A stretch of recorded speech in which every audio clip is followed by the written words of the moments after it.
अस्सलामुअलैकुम बिस्मिल्लाहिर्रहमानिर्रहीम। Welcome back to my channel एमर्स कोचिंग सेंटर। उम्मीद है कि आप तमाम लोग स्टूडेंट खैरियत से होंगे। तो आज हम लोग क्या करने जा रहे हैं, एमर्स कोचिंग सेंटर के अंदर लॉन्ग फिजिक्स के क्वेश्चंस मतलब एज अ टारगेट पेपर है, ठीक है।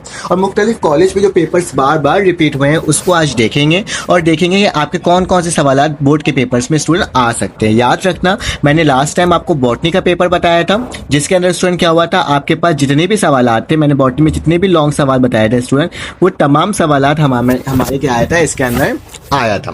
तो उसी तरह से मैं ये कहूँगा कि अगर आपने अभी तक मेरे चैनल को सब्सक्राइब नहीं किया है तो जल्दी से सब्सक्राइब कर लें ताकि आपको तमाम इन्फॉर्मेशन वक्त पर फ़ौरन से मिल सके और आपके भी बोर्ड के पेपर्स की तैयारी हो सके। मैं वो तमाम सवाल लेकर आया हूँ जो इस साल पेपर में आ सकता है pre medical, pre engineering and computer science के स्टूडेंट्स के। तो चला जाओ विदाउट वक्त ज़ाया किए बगैर हम लोग क्या करते हैं, स्टार्ट करते हैं। तो हमारे पास जो पहला सवाल है स्टूडेंट वो बेसिकली कौन सा है, वो है हमारे पास two smooth rigid rotation sphere mass m1, ठीक है। जो डैश मतलब ये m1 है, ये m2 है, ठीक है।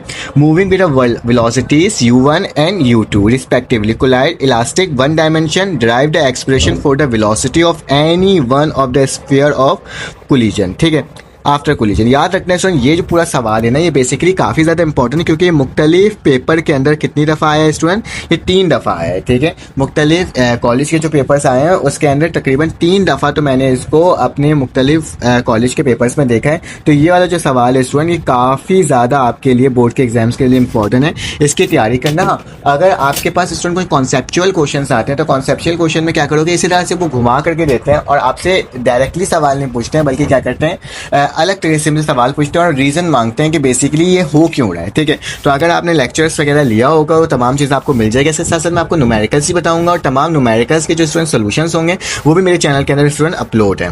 तो चलो आज नेक्स्ट पार्ट को देखते हैं और देखते हैं इसका क्या है। नेक्स्ट है बेटा स्टेशनरी वेव्स क्या होता है। Describe the stationary wave produce in stretch string, drive the expression of frequency when the string vibrate, ठीक है। 1 loop, 2 loop, 3 loop, n loop. ये स्टूडेंट इतना ज़्यादा इंपॉर्टेंट है क्योंकि ये जो सवाल है स्टूडेंट, ये तकरीबन हमारे पास कितनी दफ़ा आया है, तकरीबन हमारे पास 5 दफ़ा मुख्तलिफ कॉलेज जो हैं आपके उसमें आया है। देखिए जो कॉलेज के पेपर्स होते हैं उससे काफ़ी ज़्यादा रिपीटेड क्वेश्चंस आते हैं, ठीक है। तो मैं ये कह रहा हूँ कि आपने अच्छे से तैयारी करनी है स्टूडेंट। 5 दफ़ा ये रिपीट हुआ है सवाल, तो ये काफ़ी ज़्यादा स्टूडेंट इंपॉर्टेंट है। नेक्स्ट में लिखा हुआ है स्टूडेंट हमारे पास 2 vectors a1 and a2 are making an angle θ1 and θ2 with the axis of x axis respectively, derive the formula of the magnitude of the direction and resultant vector. Student resultant vector निकालना, ये सवाल तो आपको already पता है कि vectors वाले जो सवाल होते हैं वो इंपॉर्टेंट होते हैं। और सबसे बड़ी बात ये है कि 4 दफ़ा ये मुख्तलिफ पेपर्स में आया है, तो ये इस साल के लिए स्टूडेंट इंपॉर्टेंट हो सकते हैं क्योंकि आपके पास 3 तरह के पेपर्स बनते हैं। प्री इंजीनियरिंग, प्री मेडिकल के तो एक साथ बनेगा, लेकिन उसके साथ जो कंप्यूटर साइंस का होता है तो इसके सवाल थोड़ा ज़्यादा याद करना पड़ जाता है आपको क्योंकि पहले एक पेपर बना करता था आज से 2 साल पहले, लेकिन अब क्या है, अब आपके पास 2 तरीके से सवाल बनते हैं। तो मतलब 5 सवाल उसके अंदर आ सकते हैं, 5 सवाल उसके अंदर आ सकते हैं अलग अलग। तो इस तरह से क्या होता है, 10 सवाल तो आपने मिनिमम याद ही करना होता है। आगे चलते हैं। लिखा हुआ what is a simple pendulum, show the motion of the simple pendulum is simple harmonic motion, drive the expression for its time, ठीक है। टाइम्स के अकॉर्डिंग आपने बताना है। ये 5 दफ़ा रिपीट हुआ है सवाल और इस साल के लिए स्टूडेंट काफ़ी ज़्यादा इंपॉर्टेंट है, तो जल्दी से इसकी प्रैक्टिस कर लेना। उसके बाद स्टूडेंट न्यूटन रिंग्स, ये जब मैं खुद एज अ स्टूडेंट था तो न्यूटन रिंग मेरे सवाल भी आया था पेपर में बन करके, ठीक है। तो लिखा हुआ है Newton rings explain the formation and drive the expression for the radius of an bright dark ring के बारे में बताना है। 4 दफ़ा रिपीट हुआ है तो ये भी इस दफ़ा आ सकता है। Define the stream line steady fluid flow, derive the Bernoulli equation for the steady incompressible non viscous and flow the fluid, ठीक है। इसको स्टूडेंट अच्छे से तैयारी करना क्योंकि ये भी बहुत ज़्यादा इंपॉर्टेंट है। इस दफ़ा पेपर में ये वाला सवाल भी आ सकता है, ठीक है। डुपलर इफेक्ट भी स्टूडेंट काफ़ी ज़्यादा इंपॉर्टेंट है, ठीक है। इसको भी आपने बेहतरीन तरीके से प्रैक्टिस करनी है। 2 दफ़ा रिपीट हुआ है, ठीक है। व्हाट इज़ इलेक्ट्रिक पोल, ये तो मैंने 2 दफ़ा मुख्तलिफ कॉलेज के पेपर्स में देखा। इसका आपने एक्सप्रेशन को भी ड्राइव करना है, ठीक है, और परपेंडिकुलर बाइसेक्टर है, ठीक है। तो इस चीज़ को आपने याद रखते हुए इसको आपने प्रैक्टिस करना है। यंग डबल स्प्लिट, ये भी काफ़ी ज़्यादा स्टूडेंट इंपॉर्टेंट सवाल है। Explain the Newton formula of the speed of sound, ये भी काफ़ी ज़्यादा इंपॉर्टेंट है। ये वही दोबारा से सवाल आ चुका है स्टूडेंट, तो छोड़ो इसको। एक्सप्लेन द प्रोजेक्टाइल मोशन, ठीक है, प्रोजेक्टाइल मोशन आई थिंक मैंने ऊपर भी बताया है, ठीक है, नहीं ये नया है। तो इसमें आपने मैक्सिमम हाइट एंड रेंज दोनों को मालूम करना है। मैं तो कहूँगा जितने इसके पार्ट्स हैं ना, उन तमाम पार्ट्स को देख लेना ज़्यादा बेहतर है। What is a capacitor of a capacitor, ठीक है, ये सिंपल हार्मोनिक मोशन फिर से आ गया है स्टूडेंट, ठीक है। स्टेट द किरचॉफ लॉ, इसको लाजमी करना है, ये भी काफ़ी दफ़ा आ सकता है, लेकिन मैंने पूरे पेपर्स के अंदर स्टूडेंट इसको एक दफ़ा आते हुए देखा है, ठीक है।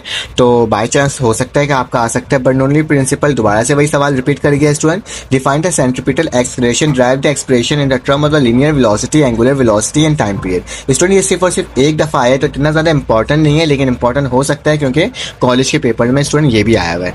उसके बाद लिखा है define what is diffraction, diffraction का सवाल करना है, ये 2 दफ़ा रिपीट हुआ है स्टूडेंट, ठीक है। डिफाइन द इलेक्ट्रिक डायपोल, दोबारा से वही पुराना सवाल आ गया। Describe the addition of the vector of the rectangular component for the magnitude and resultant, ये वही सवाल स्टूडेंट दोबारा से रिपीट करा है। तो बार बार रिपीटेड सवाल है, इस 20 सवाल को ऐसे मत देखिएगा कि बहुत सारे सवाल आता है। ये बहुत सारे स्टूडेंट क्या है, रिपीटेड सवाल हो गए हैं जो मैंने बार बार इसको लिख लिया। तो बस ये बताने का कहने का मकसद था कि स्टूडेंट इसके में बहुत सारे सवाल रिपीटेड हैं, ठीक है, जो कि बोर्ड के पेपर्स में आ सकते हैं, तभी मैंने आपको मैंशन किया। तो आप इसकी प्रैक्टिस कर देना, इसका स्क्रीनशॉट ले लो, ताकि आपके पास आराम से क्या हो जाए स्टूडेंट, ये वाला टर्म हो जाए और आप बहुत अच्छी तरीके से क्या कर लो, पेपर में पास हो जाओ। तो स्टूडेंट अब चलते हैं न्यूमेरिकल्स की जानिब। शॉर्ट क्वेश्चन जो है स्टूडेंट, अगर आप शॉर्ट क्वेश्चन में न्यूमेरिकल्स को अटेम्प्ट करते हो तो आपका तकरीबन 80-90% आपको शॉर्ट निकल जाता है, बल्कि मैं तो कहूँगा कि 100% शॉर्ट निकल जाता है। क्यों ना आप न्यूमेरिकल्स की तैयारी बेहतरीन तरीके से करो, और फिर उसके बाद मैं आपको शॉर्ट क्वेश्चन जो होते हैं उसके बारे में भी बताऊँगा, ठीक है। तो स्टूडेंट हमारे पास एमर्स कोचिंग सेंटर के न्यूमेरिकल वर्क एग्जाम्पल के अकॉर्डिंग मैं आपको बता देता हूँ। हमारे पास जो सबसे पहला जो न्यूमेरिकल्स हैं वो चैप्टर 2 से स्टार्ट है। चैप्टर नंबर 1 से स्टूडेंट कोई न्यूमेरिकल्स नहीं है, ठीक है। चैप्टर 2 के अंदर ये किसी सर ने ही प्रोवाइड किया था जो कि ऑथेंटिक है, तो मैंने उसके अकॉर्डिंग आपको ये बता रहा हूँ, ठीक है। तो न्यूमेरिकल्स जो है स्टूडेंट हमारे पास 1, 2, 3 काइनेमेटिक्स चैप्टर का, और एग्जाम्पल वर्क जो एग्जाम्पल है 2.2 एंड 2.5 की आपने प्रैक्टिस करनी है स्टूडेंट। चैप्टर डायनेमिक आता है न्यूमेरिकल 2, 4, 5 एंड 7, और वर्क एग्जाम्पल स्टूडेंट क्या है 3.2 है, ठीक है। रोटेशनल एंड सर्कुलर मोशन के अंदर स्टूडेंट न्यूमेरिकल का पेज नंबर जो है 2, 3, 4, 5, 7, 10, एंड वर्क एग्जाम्पल जो है स्टूडेंट हमारे पास क्या है 4.2, 4.3, 4.5। उसके बाद chapter number 5 work energy and power आ जाती है, उसके अंदर numerical number 2, 4, 5, 6, 11 and work example 5.3, ठीक है। जब इसके भी करोगे तैयारी आपका 100% न्यूमेरिकल्स हो जाएगा student. Numericals page number 139, 1, 2, 3, 4, 5, 6, 7 and work example 6.6। तो उसके बाद फ्लूइड डायनेमिक्स आता है चैप्टर नंबर 7, जिसके न्यूमेरिकल 3, 5, 7, 8, 9, 10, जबकि work example 7.1 and 7.4। Electric field जो है स्टूडेंट उसके अंदर हमारे पास न्यूमेरिकल 1, 2, 3 एंड 4, वर्क एग्जाम्पल 8.2, 8.4, ठीक है। कैपेसिटर जो है स्टूडेंट इसका न्यूमेरिकल हमारे पास 1, 5, 6, 7 एंड वर्क एग्जाम्पल 9.1, ठीक है। इसकी आपने प्रैक्टिस करना है। चैप्टर नंबर 11 ऑक्सीलेशन में हमारे पास 1, 2, 3, 6, 7, 9, जबकि वर्क एग्जाम्पल स्टूडेंट 11.1 एंड 11.2 है, सॉरी। फिर हमारे पास चैप्टर नंबर 12 आता है numerical number 5, 7, 8, 10 and work example student 12.1, 12.2 and 12.3। फिर चैप्टर नंबर 13 आता है हमारे पास स्टूडेंट कौन सा, न्यूमेरिकल नंबर पेज नंबर 303, 1, 2, 4, 5, 12, 13, 14, 15, 17, जबकि वर्क एग्जाम्पल हमारे पास स्टूडेंट 13.2 एंड 13.3 है। और चैप्टर नंबर 14 के अंदर कोई न्यूमेरिकल्स आपने नहीं तैयारी करनी है। इन तमाम चीज़ों के स्टूडेंट आपने प्रैक्टिस करनी है, ताकि आपके बोर्ड के पेपर्स में भी स्टूडेंट अच्छे नंबर आ सके। इसका भी आप स्क्रीनशॉट ले सकते हो ताकि आपके पास आ जाए। अगर आपको मेरी वीडियो अच्छी लग रही है तो प्लीज़ चैनल को लाइक और सब्सक्राइब कर दो, और शॉर्ट क्वेश्चंस की मैं आपको जल्द से जल्द क्या करूँगा स्टूडेंट एक और वीडियो बना के प्रोवाइड कर दूंगा, ताकि क्या हो सके आप शॉर्ट क्वेश्चंस की भी बहुत अच्छे तरीके से क्या हो सके स्टूडेंट तैयारी हो सके। इंशाल्लाह आपसे मुलाकात होगी नई वीडियो में। जब तक के लिए अपना ख्याल रखें, अपने ख्याल रखें, दुआ में याद रखें। अल्लाह हाफ़िज़।